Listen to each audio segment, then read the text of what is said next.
ਕਿਸਾਨਾਂ ਦੀ ਬਾਂਹ ਹਮੇਸ਼ਾ ਭਾਜਪਾ ਨੇ ਫੜੀ ਹੈ ਤੇ ਜੋ ਵੀ ਕਿਸਾਨਾਂ ਨੂੰ ਹੜ੍ਹਾਂ ਦੇ ਨਾਲ ਭਾਰੀ ਨੁਕਸਾਨ ਹੋਇਆ ਉਸ ਦਾ ਜਲਦ ਜਿਹੜਾ ਕਿ ਮੁਆਵਜ਼ਾ ਮਿਲੇਗਾ ਤੇ ਭਰਪਾਈ ਵੀ ਜਿਹੜੀ ਕਿ ਜਲਦ ਭਾਜਪਾ ਕਰੇਗੀ। ਇਹ ਬਿਆਨ ਦੱਸਦੀ ਹੈ ਕਿ ਸ਼ਿਵਰਾਜ ਚੌਹਾਨ ਦੇ ਨੇ ਤੇ ਜਿਸ ਨੂੰ ਲੈ ਕੇ ਦੂਜੇ ਪਾਸੇ ਉਹਨਾਂ ਨੇ ਕਿਹਾ ਕਿ ਪੰਜਾਬ ਦੇ ਵਿੱਚ ਹੜ੍ਹ ਆਏ ਤੇ ਇਹਨਾਂ ਹੜ੍ਹਾਂ ਦੇ ਕਾਰਨ ਕਾਫੀ ਭਾਰੀ ਨੁਕਸਾਨ ਹੋਇਆ। ਕਿਸਾਨਾਂ ਦੀਆਂ ਫਸਲਾਂ ਖਰਾਬ ਹੋ ਚੁੱਕੀਆਂ ਸੀ ਤੇ ਜਿਸ ਦੇ ਦੌਰਾਨ ਉੱਥੇ ਹੀ ਪਿੰਡਾਂ ਦੇ ਵਿੱਚ ਕਾਫੀ ਘਰ ਵੀ ਢਹਿੰਦੇ ਹੋਏ ਨਜ਼ਰ ਆਏ। ਮੈਂ ਦੌਰੇ ਤੇ ਉੱਤੇ ਸੀ ਤੇ ਪੰਜਾਬ ਦੇ ਵਿੱਚ ਕਾਫੀ ਕਿਸਾਨ ਜਥੇਬੰਦੀਆਂ ਦੇ ਨਾਲ ਗੱਲਬਾਤ ਹੋਈ ਤੇ ਦੂਜੇ ਪਾਸੇ ਉੱਥੇ ਉਹਨਾਂ ਦਾ ਕਹਿਣਾ ਹੈ ਕਿ 1600 ਕਰੋੜ ਪੈਕੇਜ ਦਾ ਐਲਾਨ ਮੋਦੀ ਸਰਕਾਰ ਦੇ ਵੱਲੋਂ ਕੀਤਾ ਗਿਆ ਤੇ ਜਿਸ ਤੋਂ ਬਾਅਦ ਉੱਥੇ ਜੋ ਹੁਣ ਕਿਸਾਨਾਂ ਨੂੰ ਭਾਰੀ ਨੁਕਸਾਨ ਹੈ ਜਿਹੜਾ ਕਿ ਹੋਇਆ ਹੈ ਉਸ ਨੂੰ ਲੈ ਕੇ ਭਰਪਾਈ ਜਲਦ ਜਿਹੜੀ ਕਿ ਕੇਂਦਰ ਸਰਕਾਰ करती हुई नजर आएगी। होर की कुछ कहना है उन्होंने, आओ तुहानू सुनाउने। 1,25,000 करोड़ रुपया सीधे किसानों के पास गए हैं क्योंकि हमने मक्के से इथेनॉल बनाया है। अब मक्के से इथेनॉल जिसको मिलाना है 20% का लक्ष्य तो हमने पूरा कर दिया और आगे ले जाना है। काय को डीजल पेट्रोल अपने कम होता है तो कम होता है तो दूसरी चीज मिला दो, जिससे मिला दो मतलब ऐसे नहीं मिला दो जिससे गाड़ी ठीक ठाक रहे और वास्तव में साइंटिफिकली वो चलती रहे। तो ये इथेनॉल बनाने के लिए इसकी जरूरत है और केवल इथेनॉल नहीं, अभी पोल्ट्री वाले भाई आए थे, पोल्ट्री उसमें भी रोजगार मिल रहा लोगों को, तो पोल्ट्री फीड के ये काम आता है। और गाय भैंस भी अगर मक्की का साइलेज खा लें तो दूध बढ़ जाता है और दूध का पोषक तत्व बढ़ जाते हैं तो किसान को भी फायदा होता है।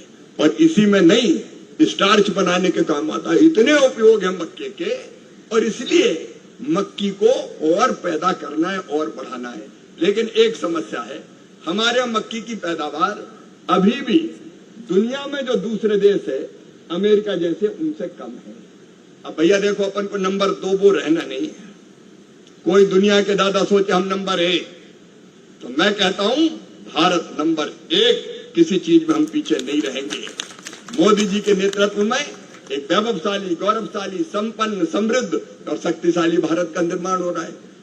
भैया वो जमाने चले गए जब कोई कहता था और हम मान जाते थे। इस बार आपको पता है कितनी कोशिश हुई कि हमारा मक्का भेजेंगे, हमारा फलाना भेजेंगे, ढिमका भेजेंगे। हमने कहा कि मोदी जी ने कह दिया चाहे कुछ हो जाए किसानों के हितों के साथ कोई समझौता नहीं करूंगा, नहीं करूंगा। और इसलिए चाहे जो हमने परवाह नहीं की, हम पे लग गए टैरिफ, लगे लग जाए काहे की परवाह, जो बोले सो निहाल, सत श्री अकाल। हम कहाँ पीछे हटने वाले, हम तो पीछे हटने वाले। हमारे किसानों का हित, हमारे देश का हित, जमींदारों का हित, ये हमारे लिए सबसे ऊपर है, सर्वोपरि है। और इसलिए भारत अपनी शर्तों पर चलेगा। कोई कह दे और हम मान जाए ये नहीं हो सकता। हम अपने देश की जनता की चिंता करेंगे और इसलिए अब चीजें पैदा करना अपने देश में जरूरी है। मक्की का उत्पादन अभी भी कम है। नेशनल एवरेज है 3.7 टन। इसका मतलब हुआ लगभग 37 क्विंटल। यही हुआ ना, 37 क्विंटल पर हेक्टर, अभी कम है। लेकिन हम देखें बंगाल में ये 60 क्विंटल हो गया है, बिहार के कुछ इलाकों में ये 70 के आसपास पहुंच गया है। और आप तो 100 की बात कौन कर रहे थे शायद है? किसी ने बताया सो, तो भैया हम पीछे काहे हो रहे हैं? और अनुसंधान करो, वैज्ञानिक हैं डटे, वो और सोचे। एग्रीकल्चर यूनिवर्सिटी के हमारे वीसी भी हैं, और सोचो। ऐसा क्या दुनिया के दूसरे देशों में जो हम नहीं कर सकते? हमारे यहाँ टैलेंट की कमी नहीं है। हमारे टैलेंट ने दुनिया के दूसरे देशों को बना दिया। अब हमारा टैलेंट हमारे काम आएगा। हम कैसे और उत्पादन बढ़ा सकते हैं उसमें कोई कसर नहीं छोड़ेंगे। रिसर्च करेंगे, अनुसंधान करेंगे और इसको प्रोडक्टिविटी को और हम आगे बढ़ाएंगे। न केवल मक्की की बढ़ाएंगे, मक्की के अलावा भी चाहे कनक हो, चाहे हमारी पैडी हो, चाहे दालें हो। अब दालें हमको मंगानी पड़ती है, दाल तो खाना जरूरी है, बिना दाल के काम नहीं चलता, प्रोटीन का बड़ा जरिया है। तो दालों का उत्पादन भी बढ़ाना है।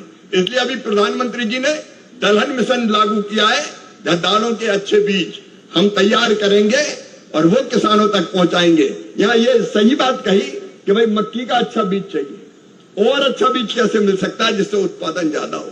तो वैज्ञानिक रिसर्च करके नए नए संकर बीज, हाइब्रिड बीज बना रहे हैं, हम उसमें और अनुसंधान करेंगे। और दूसरी बात ये बिल्कुल जो यहाँ कही गई कि धान का मुकाबला अगर कोई, पैडी का मुकाबला अगर कोई फसल कर सकती है तो वो कर सकती है मक्की। पैदावार में भी कर सकती है, पानी भी कम लगता है, तो हमारा पानी भी बचेगा जो नीचे जा रहा है, जो कार्बन गैसों का उत्सर्जन होता है वो भी कम होगा।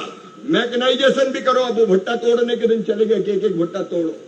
मैकेनाइजेशन में पंजाब मास्टर है, लुधियाना का जवाब नहीं है कृषि उपकरणों को बनाने में, इसलिए मैकेनाइजेशन का भी काम करेंगे। अब कपास पे चुनने की रुई जरूरत क्या है, एक तरफ से निकले कपास चुनते हुए चले जाए और दूसरी तरफ से उसकी बेल बनती हुई चली जाए लगातार। अब इस मैकेनाइजेशन की जरूरत है, तो मैकेनाइजेशन का भी काम करेंगे। ये जो अनुसंधान है, मक्का अनुसंधान केंद्र मक्के पर हर तरह का काम करेगा, मक्की पर, ताकि हमारे किसानों को अधिकतम लाभ मिल सके। और जिम्मेदार भाइयों और बहनों, मैं फिर कहता हूं, 6 सूत्री रणनीति हमारी किसानों के लिए। नंबर 1, हम उत्पादन बढ़ाएंगे, पर हेक्टर उत्पादन में हम और कैसे आगे बढ़ सकते हैं उसकी हम कोशिश करेंगे।